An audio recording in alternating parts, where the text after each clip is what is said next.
Oh my god! Oh! Oh my god!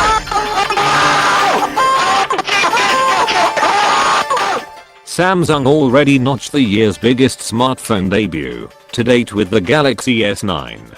Now the Huawei P20 has debuted, and you might recognize its aesthetic from another high-profile phone. That's right, Apple's iPhone X, camera notch and all. Even so, there's plenty to be excited about with Huawei's new core flagship, including that screen-heavy front, dazzling design, and plenty of power. The Galaxy S9 is our current pick for the world's best phone, but will Huawei's new handset disrupt Samsung's rule?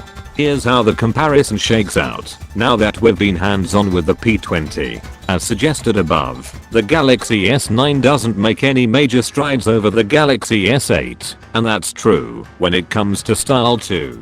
It's a dead ringer, really. The only visible difference is the repositioned fingerprint sensor on the back. As for the Huawei P20, well, it really does look a lot like the iPhone X with a smaller notch on the front, but also a lip below the screen to hold the fingerprint sensor. But it's a very sleek looking phone, especially with the amazing twilight gradient color. The Galaxy S9 sticks with a 5.8 inches extra tall display like last year's, albeit a bit brighter now. At Quad HD resolution, it's still the best screen we've ever seen on a phone. As for the P20, our first impression is very strong.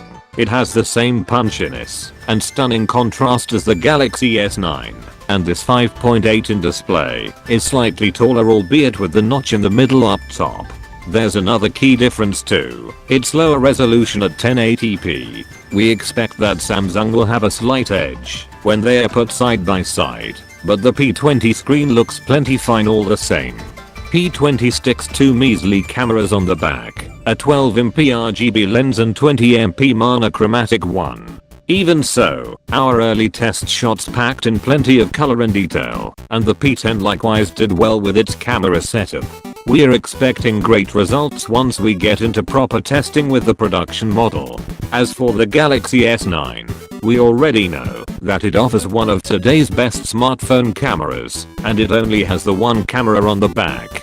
It has a 12MP camera with dual pixel autofocus and optical image stabilization, and it adds variable aperture into the mix as well. Like the phone before it, the Galaxy S9's 3000 mAh battery pack can get the job done for the average user, typically lasting a full day with moderate usage, but we wish it could be pushed a bit harder before needing a top up. Maybe the P20's 3400 mAh cell will fare better then. Not only is it larger, but it's powering a lower resolution screen to boot. However, the Galaxy S9 offers wireless charging, which the P20 lacks. The Galaxy S9 ships with 64GB of internal storage, but offers a microSD slot for expandable storage. However, the Huawei P20 sadly kills the microSD support this time around, yet they give you 128GB storage to work with. Your call on whether that's a fair trade-off. Elsewhere, Samsung has some nice perks not seen with Huawei, like the Gear VR headset and the newly revised DX station, which lets you plug in a computer monitor and use your smartphone like a proper PC. Those are both somewhat niche, very optional things, but they help add to the sensation that you get a lot of bonus benefits by going Samsung. And the P20 lacks a 3.5mm headphone port, which the Galaxy S9 still maintains.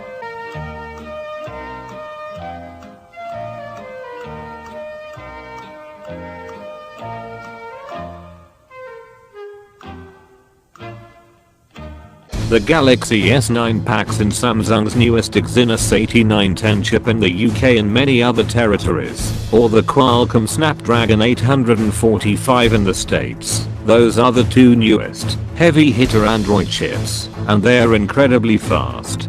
You'll have no issues running any kind of game, app, or media or either way. The Huawei P20, on the other hand, uses the same Kirin 970 chip from last year's Mate 10 Pro, but it's still pretty recent and super swift overall.